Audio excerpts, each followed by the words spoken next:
There was a house at the edge of a quiet town where the streetlights flickered a little too slowly at night, where the wind moved through the tall grass in the yard like it was trying to tell someone a secret, and where 5 brothers lived together under one roof, not because life had been easy, but because they had decided, without ever saying it out loud, that they would rather face hard things together than face easy things alone. The house was old but well kept. The wooden floors creaked in different spots depending on who was walking, and every brother had long since memorized which boards to avoid when they did not want to be heard. The kitchen always smelled like something warm. The bookshelves were full.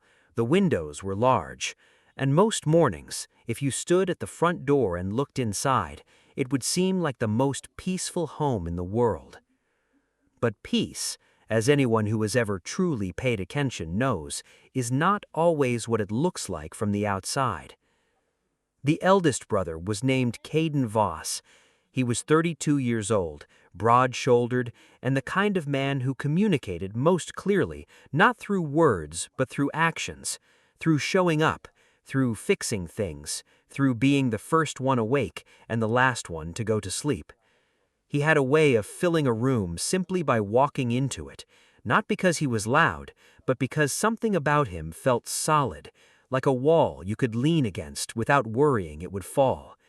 He was not the warmest person in the family when it came to words. He rarely said what he was feeling, but he never left, and in that family, staying counted for everything. The second brother was Finn Voss, 30 years old, quiet in a way that was different from Caden's quietness. Where Caden's silence was like stone, Finn's was like still water, calm on top, but full of motion underneath. Finn was an observer. He noticed things. He noticed the small shifts in people's expressions before they knew they were shifting. He noticed when someone laughed a half-second too late at a joke. He noticed when a person held their fork differently at dinner than they had the week before. He kept all of these observations inside him, carefully, like a person who collects delicate things and stores them somewhere safe until the right moment to bring them out. The third brother was Zeke Voss, 28 years old, and by every outward appearance the most easygoing person in the house. He had a joke for every occasion, a laugh that could warm a cold room, and an almost supernatural ability to turn tense moments into lighter ones. He was the kind of person who walked into a room and made everyone's shoulders drop just a little. People felt comfortable around Zeke without knowing why.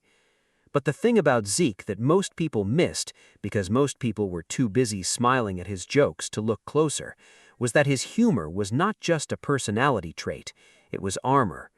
It was the thing he wore when he did not know what else to do. And he wore it well, which made it very hard to see. The fourth brother was Luca Voss, 27 years old, and the most emotionally expressive of them all. Where the others had learned in different ways to keep what they felt tucked inside, Luca wore his heart like a name tag. When he was happy, you knew it. When he was sad, the whole room shifted. He was not dramatic about it. It was not performance. It was just that Luca had never learned to pretend, and somewhere along the way, the family had quietly depended on him to be the one who said the things everyone else was only thinking. He was the youngest of the 4 Alpha brothers, and in some ways he had always felt responsible for the emotional temperature of the house. And then there was Rael. Rael Voss was 26 years old, the youngest of all 5 brothers, the only Omega among them, and the one around whom this entire story turns. He was gentle in the way that still water is gentle, quietly, deeply, in a way that you didn't fully appreciate until you noticed how still everything felt when he was in the room. He was not small or fragile. He was simply soft in a world that had sometimes asked him to be hard. He smiled often. He cooked breakfast most mornings and left it on the stove for whoever woke up first. He folded laundry without being asked. He remembered everyone's favorite things: Caden's tea, Finn's reading light, Zeke's particular brand of terrible snack crackers, Luca's extra blanket at the foot of the couch. He paid attention to the people he loved the way a person tends a garden, quietly, consistently, with patience that cost him something. From the outside, Rael seemed perfectly fine. That was the thing. That was always the thing with people like Rael. The ones who are hurting the most are often the ones most practiced at not showing it. They have learned, usually through long and painful experience, that showing pain creates discomfort in others, and they love the people around them too much to want to cause that discomfort. So they carry it quietly. They carry it into the kitchen when they make breakfast. They carry it into their laughter when they smile at Zeke's jokes. They carry it through every ordinary moment of every ordinary day, carefully, invisibly, like a person carrying something heavy without letting it touch the floor. And they carry it, most of all, into their sleep. It was Caden who heard it first. It was a Tuesday night, late, somewhere between midnight and the early morning hours when the rest of the world felt very far away. Caden had been awake because Caden was almost always awake at that hour. Not from insomnia exactly, but from the kind of restlessness that comes from being a person who has never fully learned to put down the weight of responsibility. He was sitting in the hallway outside his room with a cup of cold tea when he heard it. Soft at first, just a breath, or so he thought. Then a little more clearly, drifting through the wall that separated his room from Rael's. A voice. Rael's voice. Low and unsteady, the way voices sound when they don't know anyone is listening. "I'm sorry. I'm so sorry. It was my fault. I should have... I'm sorry." Caden went very still. He sat there for a long time, the cold cup of tea held loosely in both hands, and he listened. The words came in fragments, unconnected, like pieces of a conversation that existed only inside Rael's mind. They were not loud. They were not distressed in the way of nightmares. There was no gasping, no thrashing. It was something quieter, and in some ways more unsettling than that.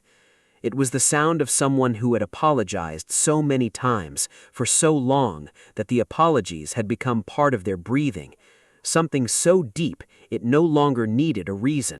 Caden did not move for a very long time. He did not knock. He did not open the door. He was not sure in that moment what he would have said if he had. He was not a man who found words easily, and this, whatever this was, needed words he did not yet have.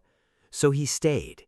He sat on the floor of the hallway with his back against the wall, and he stayed, until the words faded, until Rael's breathing grew even again, until the house was quiet. Then he got up, went to his room, and lay on his bed staring at the ceiling until morning. He said nothing the next day. Rael made breakfast, and Caden drank his tea, and the morning moved the way mornings do, unremarkably, without any sign that something had shifted in the architecture of the house. But it had. Caden knew it. He could feel it the way you can feel a crack in a wall even when you cannot yet see it. The next night he was in the hallway again, and the night after that. Finn noticed the pattern differently. He had been awake reading, his small lamp throwing a warm circle of light across his book, when a particular stillness in the house pulled his attention away from the page. Finn had always been sensitive to the sounds a house made, not the obvious ones, but the underneath ones, the ones that told you what was actually happening between the walls. He closed his book, he listened, and then, quiet and unmistakable through the shared wall between his room and Rael's, he heard it too.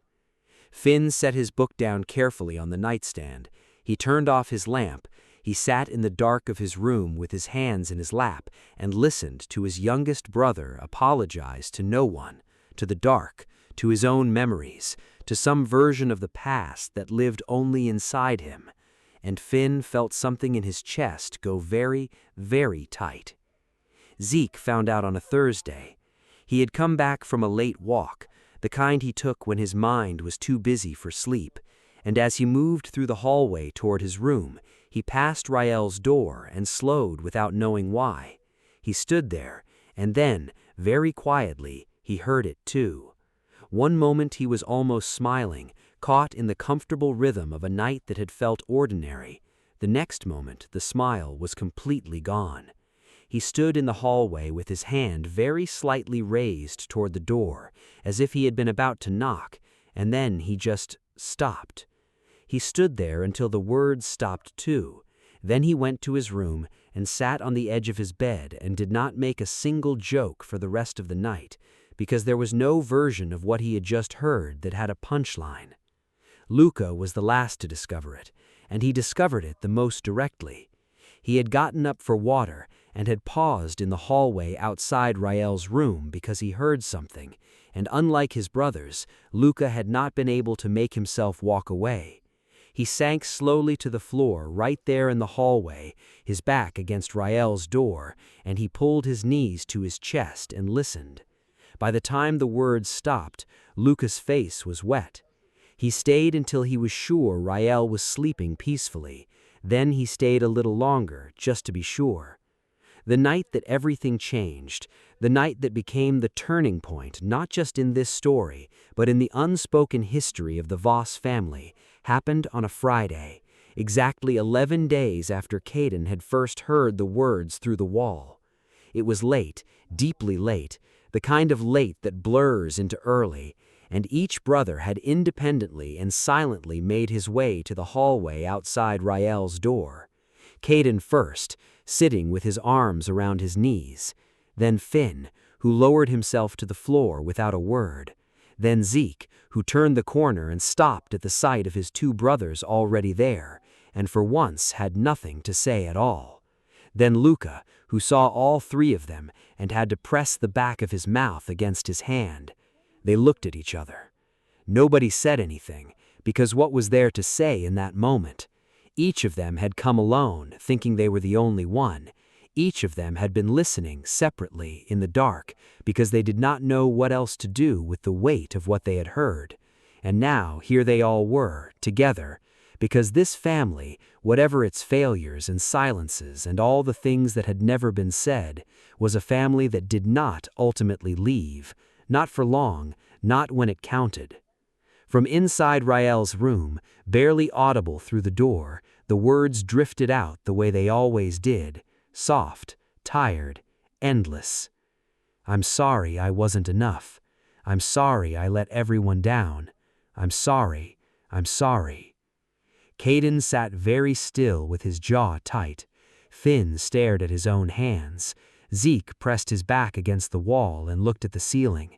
Luca had tears running quietly down the sides of his face, and he did not bother wiping them away. A long time passed. None of them moved. Then Caden spoke, not loudly, barely above a murmur, not to anyone in particular, not to all of them exactly, maybe just to the air in the hallway, and he said the thing that had been building in him 11 nights. He has been carrying this alone. For how long? The question landed in the space between them and stayed there. It did not need an answer. They all knew the answer was too long. They all knew, somewhere in the part of themselves that does not require words to know things, that whatever Rael had been apologizing for in his sleep was not something that had started recently. This was old. This was something that had been growing in the quiet between all of them for a long time, in the gaps between ordinary days, in all the conversations they had never thought to have because they assumed, the way people always assume, that everything was fine. That question, so simple, so unanswerable, was the crack that split the silence open. Because after Caden said it, all four of them understood something they had not understood before. They had each been showing up to listen, but listening, it turned out, was only the beginning. What Rael needed was not just to be heard in his sleep. What Rael needed, what they had always needed, what they had perhaps always known and never acted on, was to be spoken to while he was awake, to be told clearly and honestly and with their whole hearts behind it, that whatever he believed he needed to apologize for, they did not hold it against him, that he was not a burden, that he was not a mistake, that the love in this house did not come with conditions attached, and it certainly did not come with a bill that he owed them for simply existing. They did not say any of that to each other that night. They just sat together in the dark hallway and listened until Rael went quiet and his breathing deepened into something peaceful. Then, one by one, they got up and went back to their rooms. But something had changed. Every single one of them felt it. The house felt different in the way that things feel different when a decision has been made, even before anyone has spoken it out loud. Something was going to have to be said. The next morning, Caden woke up before sunrise. He stood in the kitchen in the early gray light and thought about what to do. He was not a man who moved quickly when it came to things that mattered. He had made that mistake before, reacting before thinking, pushing when he should have been patient. And he had learned, slowly and through uncomfortable experience, that the people he loved most needed gentleness from him before they needed his strength. The problem was that gentleness did not come naturally to Caden. He had to work at it, the way some people have to work at being organized or being on time. It did not flow out of him the way it flowed from Luca, easy and instinctive. For Caden, it was a choice, a deliberate, daily, effortful choice. So he chose it. He did not bring Rael into a conversation that morning. He did not sit him down or look at him with concerned eyes or ask in that terrible and well-meaning way that people often do if he was okay. He knew what Rael would say. He would say yes. He would say it quickly and gently and with a smile that gave nothing away. And then he would fold some laundry or stir something on the stove, and the moment would pass and nothing would have changed. Caden had seen Rael deflect care his entire life. He knew the shape of it. He was not going to walk into it. Instead, Caden made Rael's tea. He made it the way Rael liked it, strong, with a small spoon of honey and nothing else. And he left it on a counter next to the stove where Rael would find it when he came downstairs. He left no note. He said nothing about it when Rael appeared, slightly rumpled and soft-eyed in the kitchen doorway, and found the cup waiting. He just sat at the table with his own cup and read something and acted like nothing was out of the ordinary. Rael looked at the cup for a moment. Then he picked it up and held it in both hands, and something very small and very hard to name passed across his face before he sat down across from Caden and drank his tea in the morning quiet. Caden did the same thing the next morning and the morning after that. Finn's approach was quieter still. He simply began sitting near Rael. That was all.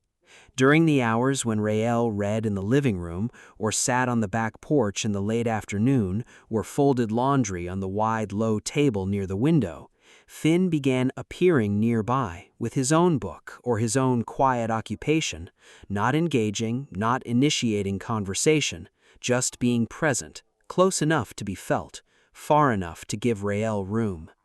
It was a kind of companionship that did not ask anything of the person being accompanied, and for someone like Rael, who had spent a long time feeling like his presence required him to perform happiness for other people's comfort, Finn's silent company was something unusual, something that did not demand anything from him in return. Rael noticed. Of course he noticed. He noticed everything. But he did not say anything about it, because in those first quiet days it felt too fragile to name, like if he pointed at it, it might disappear. Zeke's change was the most surprising in some ways, because it was the most visible. Zeke was not a man who changed his behavior subtly. When something shifted in Zeke, it shifted the whole room. And what shifted was this. He stopped making self-dismissing jokes around Rael. He stopped saying the small, throwaway things that had always been his way of lightening a moment, the quick self-deflections, the funny undercuts, the way he would turn something real into something laughable before anyone had a chance to sit with it. He did not stop being warm, he did not stop being Zeke, but he began, slowly and a little awkwardly at first, saying honest things instead of funny things. One afternoon, he sat down next to Rael while Rael was reading in the garden and said, without preamble, without setting it up as anything other than what it was, "You know what I was thinking about? The time you stayed up with me when I had that terrible week 3 years ago. You made soup and you didn't ask any questions, you just sat there. I think about that a lot." Rael looked up from his book. He did not say anything immediately. He looked at Zeke the way you look at someone when you are trying to figure out if they are serious, because Zeke was almost never serious, and so when he was, it took a moment to calibrate. "I don't know if I was that helpful," Rael said finally, carefully, in the way that he always qualified his own contributions, making them smaller than they were. "You were," Zeke said, simply.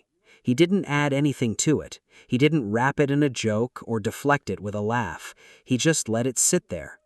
Rael looked back at his book, but the corner of his mouth had moved in a way that was not quite a smile, and not quite not a smile either.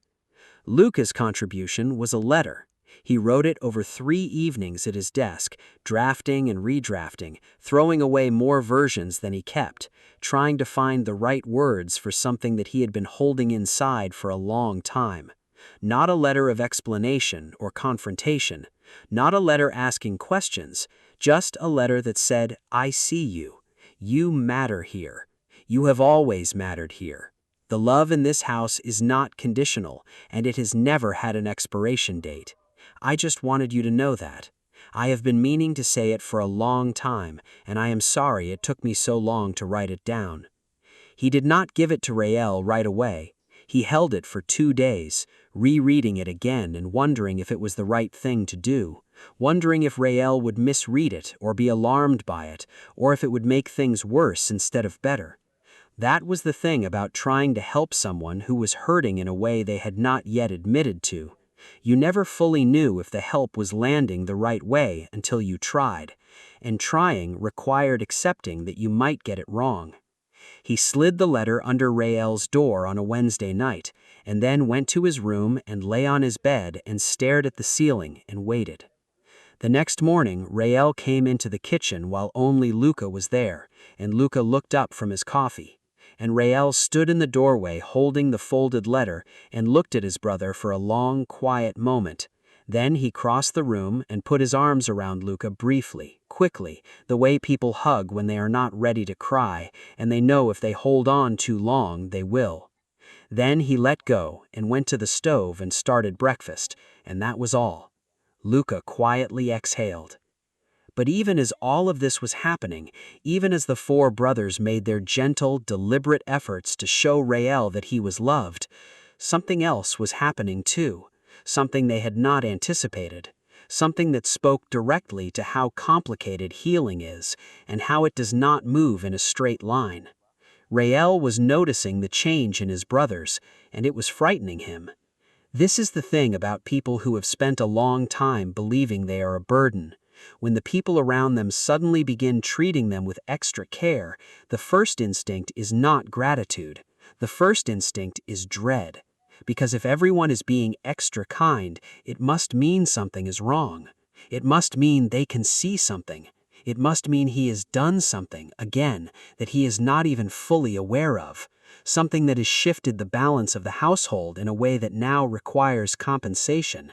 He had been through this before, not with these brothers exactly, but with the version of the world that had taught him to feel the way he felt. And old lessons don't unlearn quickly, no matter how much love surrounds them. He began pulling away. Small things at first. He started sitting in his room a little more in the evenings instead of in the shared spaces. He began adding extra apologies to ordinary interactions. Sorry for asking, sorry for taking up space, sorry for sitting in your chair, sorry for existing in this corner of the room. He started watching his brothers' faces more carefully when he spoke, looking for the signs of whatever it was he had done wrong. One afternoon, he was sitting in the garden alone.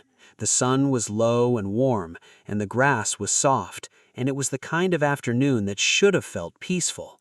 But Rael sat with his hands in his lap and his shoulders slightly raised, and his eyes on the middle distance, somewhere between the garden fence and nowhere, and he said quietly to himself, just to the air, not knowing anyone could hear, "Why are you all being so kind to me? I don't deserve it." Finn, who had come to sit in the garden with his book and had settled himself on the wooden bench near the flower bed, heard it. He closed his book. He marked the page carefully. He set it down on the bench beside him.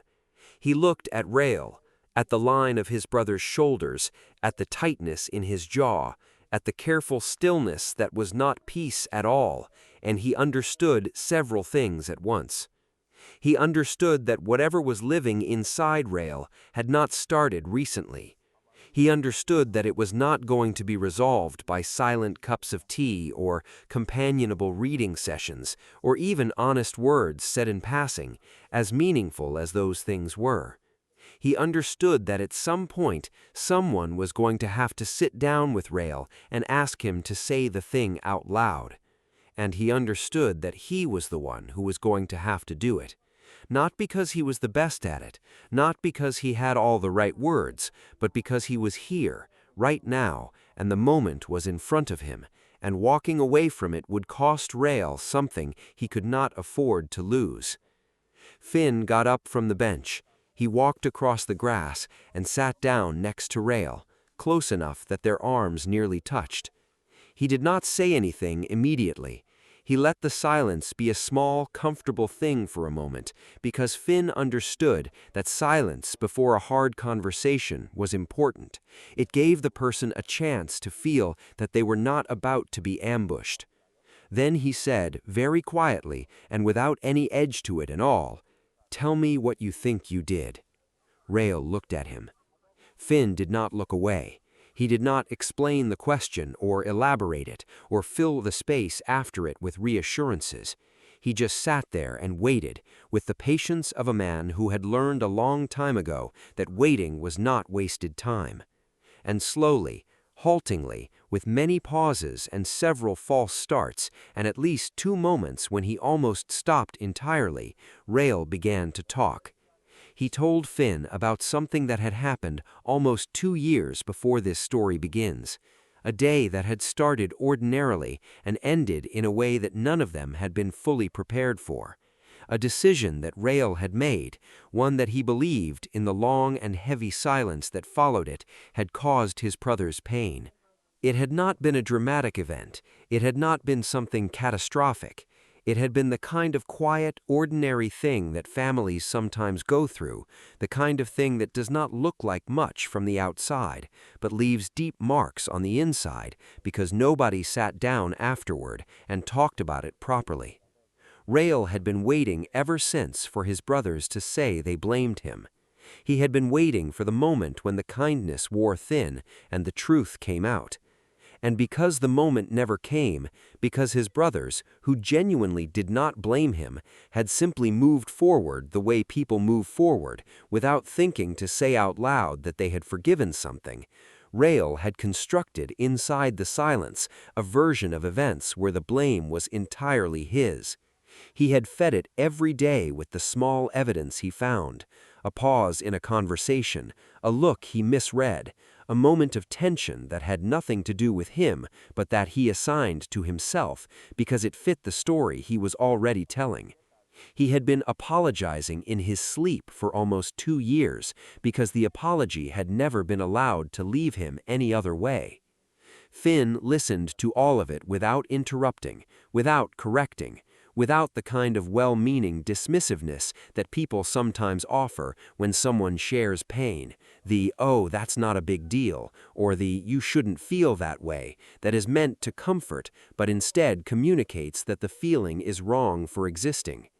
He listened the way Finn always listened, with his whole attention, without judgment, and with the understanding that what Rael needed in that moment was not a verdict, but a witness. When Rael finished talking, the garden was very quiet. Then Finn said, gently and clearly, the most important sentence of the chapter.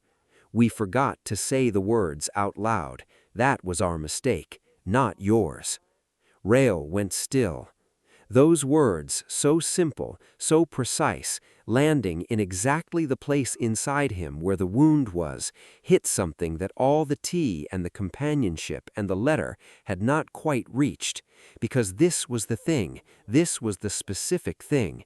He had not needed to be shown that they cared. He could see that they cared.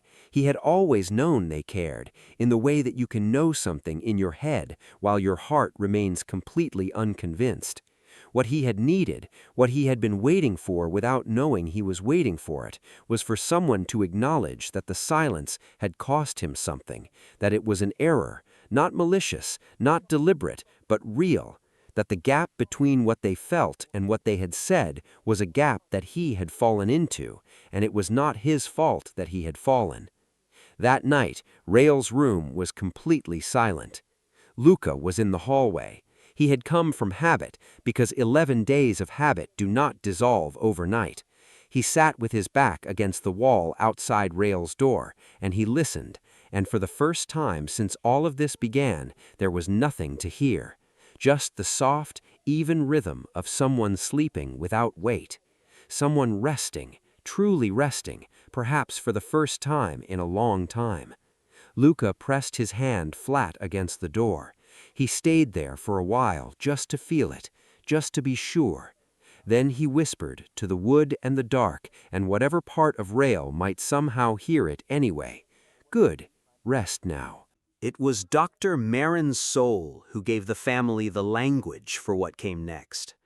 She was 40 years old and had been working with families for nearly 15 years, and she had a particular gift for seeing the structure underneath a situation, not just the feelings on the surface, but the pattern that had created them.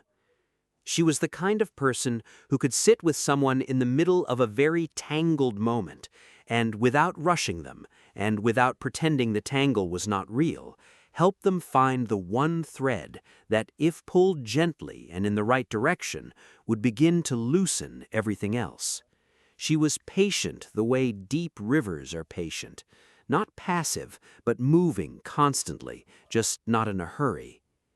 The brothers had reached out to her not because they were in crisis. They were not in crisis, not exactly, but because Finn, who was the most clear-eyed of the four about what he did not know, had understood that what happened in the garden between him and Rael was important, but was not finished.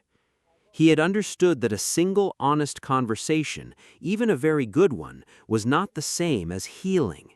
Healing required more than one voice. It required the whole picture to be seen and named and shared, not just one piece of it. And so, quietly, he had called Dr. Marin and explained, as simply as he could, what had been happening in the house on the edge of the quiet town, and she had listened without interruption, and then said, "Bring everyone. Make it feel safe. The rest will happen on its own once the safety is there." She called it a circle of honest words. She explained it to them on the afternoon they all sat together in the wide living room, all 6 of them, the 5 brothers and Dr. Marin, in a circle of chairs that Luca had arranged the night before with slightly more care than was strictly necessary. She explained that a circle of honest words was not a confrontation, and it was not a therapy session in the formal sense. It was simply a structure for saying the things that had not been said. It had rules, but they were simple ones. Only one person spoke at a time, and no one interrupted, and no one was required to say more than they were ready to say. The only requirement was honesty. Not performed honesty, not the kind of honesty that is designed to sound a particular way, but the real kind, the kind that sometimes came out quietly and imperfectly and without any clear ending. Rael sat with his hands folded in his lap and looked at the floor during Dr. Marin's explanation. He had not been told exactly what this would look like. He had been told only that his brothers wanted to talk with him, and that Dr. Marin would be there to help make it a safe space, and that no one was going to say anything that was meant to hurt him. He had agreed to come, which was itself a kind of courage, because Rael was someone who had spent a long time building distance between himself and hard conversations. The fact that he was sitting in that circle at all said something important about what that afternoon in the garden had done for him. It had not fixed everything, but it had cracked a window, and some light had come through, and Rael had moved, tentatively, carefully, but unmistakably, toward it. Dr. Marin opened the circle by saying something that stayed with everyone in that room for a long time after the afternoon was over. She said, "You cannot fix someone's pain by working around it forever. At some point, the words must be spoken, gently, clearly, and with love, because pain that lives only in silence has no way to leave. It can only grow louder." Then she was quiet, and the circle began. Caden went first. This was not surprising. He was the eldest, and there was a weight that sat on his shoulders that belonged to the eldest, the particular responsibility of having been the one who was supposed to hold things together. He was not a man who cried easily or spoke easily about the things inside him. He sat in his chair with his hands on his knees and his jaw working slightly, the way it did when he was working out how to say something he had only ever felt.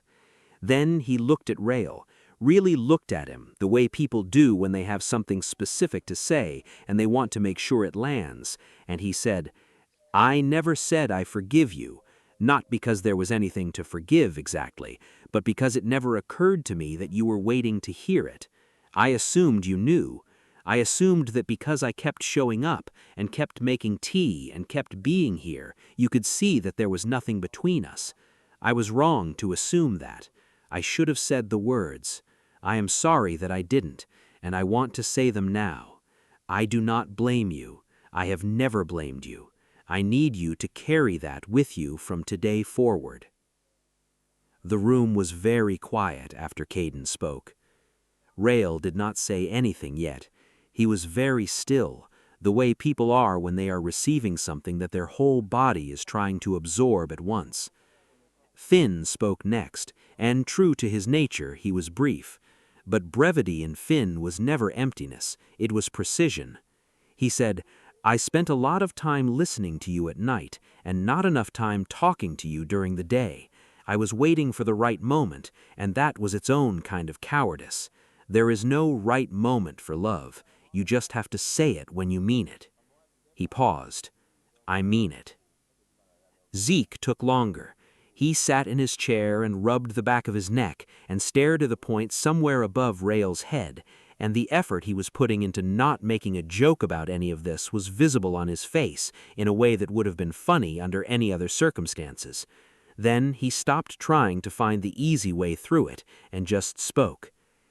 "I have been using humor my whole life to avoid sitting in the middle of hard things. It's easier to make people laugh than to sit with them when they're crying. I think somewhere in me, I decided that if I kept you laughing, I was helping. I know now that that's not the same as helping. I kept the mood light when maybe what you needed was someone willing to sit in the dark with you. I can do that. I want to do that from now on. I'm sorry I took so long to figure out that being funny and being present are two completely different things." Then it was Luca's turn. Luca reached into the pocket of his shirt and pulled out the same letter he had written and slipped under Rael's door, the one Rael had kept and was in fact folded in his own pocket at that very moment. He unfolded it. His hands were not entirely steady.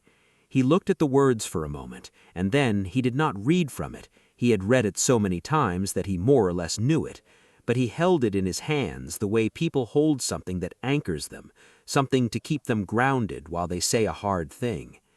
He said, "I wrote this because I didn't know how to say it out loud yet, but I think the point of today is saying it out loud. So, you have always been enough, Rael.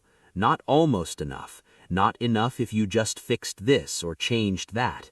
Enough, exactly as you are. You have been caring for this whole family your entire life, quietly, without being asked, without being thanked the way you should have been, and you have done it while carrying something that none of us saw clearly enough to address, and that is not okay. It is not okay that you were alone with this, and I am so deeply and genuinely sorry that you were." He folded the letter again and put it in his pocket. Then he looked up and met Rael's eyes, and Luca did not say one more word, but he held Rael's gaze long and steady, the way you hold someone's hand without using your hands. There was a long silence. Dr. Marin looked at Rael gently and without pressure. "You don't have to say anything if you're not ready," she said. "You can just receive today." Rael looked down at his own hands in his lap. He was breathing carefully, the way people breathe when they are holding something large inside them and trying to decide whether it is safe to let it go. Then he looked up. "I didn't know you were all awake," he said. His voice was quiet. It had a texture to it that was not quite a tremble. "At night, I didn't know. I didn't think anyone could hear me. I didn't even fully know I was doing it, not at first. I only understood later, and I was so ashamed of it, because it seemed like I couldn't even sleep without burdening everyone." The word, burdening, landed in the circle like a stone. Caden's hands tightened on his knees. "And then I started to notice that you were all different lately, gentler, more careful around me. And I thought I had done something wrong again. I thought I had somehow made things difficult again, and everyone was managing me. And I kept thinking, what did I do this time? Why can't I just be normal? Why do I always—" He stopped. He pressed his lips together. After a moment, in a very different voice, quieter, younger somehow, he said, "I didn't know you were there, every night. I didn't know." Caden answered him. He did not think about it or choose the words carefully. He just answered, the way people answer when the response comes from somewhere deeper than thought. "Every night," Caden said, "every night we were there." And that was the thing, that simple confirmation, that plain and unadorned statement of fact that finally broke through. Not the apologies, not the forgiveness, not the careful and loving words that each of his brothers had prepared. Just the knowledge that they had been there, that on the other side of the wall, in the dark, while he apologized to shadows, they had been sitting on the floor and listening, because they did not know what else to do with how much they loved him and how much it hurt them to hear him hurting. Rael covered his face with both hands. He cried the way people cry when they have been holding it back for a very long time. Not quietly, not decorously, not in the controlled and careful way he had been managing everything in his life. He cried properly, fully, with his whole body, the way children cry before they learn to be ashamed of it. It was not pretty. It was not composed. It was the truest thing that had happened in that house in years. Nobody moved to stop it, or manage it, or redirect it. Luca put his hand on Rael's arm. Finn moved his chair closer. Zeke looked at the ceiling and blinked very hard several times. Caden just sat, present and solid and not going anywhere, the way he had always been and always would be. Dr. Marin let the crying move through the room until it had said what it needed to say. Then, when the room had grown quieter again, she spoke. She did not offer a solution or a summary. She offered an understanding. She said, "Guilt that is never spoken becomes a permanent guest in your sleep. It moves in, it makes itself comfortable, and it does not know how to leave on its own. But love that is spoken out loud, even once, even late, even imperfectly, has the power to give that guest a reason to go. Not all at once. Healing is not a single day. It is a practice. It is a choice that you make, together, every day afterward. But it begins here. It begins with the words that were finally said today." She looked around the circle, at all 5 brothers, at Caden with his steady eyes and his tight jaw that had finally unclenched, at Finn holding his own hands loosely in his lap, and for once not watching anyone, just being, at Zeke, who had run entirely out of jokes and was sitting in the realness of the moment with more grace than he probably expected from himself, at Luca, who was crying openly and not caring at all, at Rael, who had lifted his face from his hands and was looking around the circle with reddened eyes and a fragile, exhausted, genuine expression that was not quite peace but was the beginning of the road towards it. "You are a family that shows up," Dr. Marin said. "You have always been that. Now you have learned to also show up with words. That is the most important distance you will ever close." The circle ended not with ceremony, but with the kind of quiet that comes after a very large thing has been done, and everyone is resting in the knowledge of it. The next morning, Rael came down to the kitchen and found all 4 brothers already there. The table was loud, the way it always was on good mornings. Zeke was already deep in a story about something that happened on his late walk the night before, and the story kept changing the more his brothers questioned the details, which was making it funnier than less believable. Caden poured tea without being asked, for everyone and then for himself last. Finn was reading, but his book was lower than usual, and he was smiling slightly to everything happening around him, which meant he was paying attention even though he looked like he was not. Luca was leaning over and stealing food from Rael's plate almost before Rael had sat down, the way he had since they were young, and would continue to do, presumably, until one of them was too old to reach. Rael sat down. He looked around the table. He looked at Caden pouring tea, and Finn hiding his smile, and Zeke's story growing increasingly implausible, and Luca absolutely unrepentant about the stolen food, and something settled in his chest, not all at once, not completely, not in the way that stories sometimes pretend that healing works, like a switch being flipped. It was quieter than that. It was smaller and more real than that. It was the feeling of a door that had been stuck for a very long time, finally moving on its hinges, just a little, just enough to let in a thin line of light. He picked up his chopsticks. He ate. For the first time in almost 2 years, his hands were not shaking.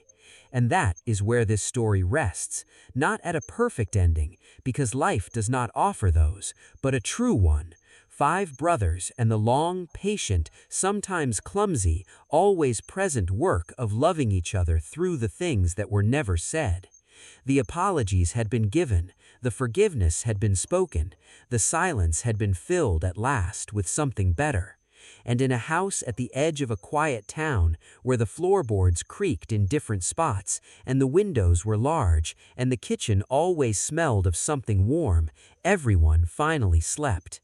If this story moved something in you, if you have ever carried an apology you didn't know how to say, or if you have ever been on the other side of someone's silence and wished you had found the words sooner, you are not alone in that. Like this video, share this story, drop a comment below, subscribe and hit the notification bell, because we are just getting started. Thank you for watching. Thank you for feeling. See you in the next one.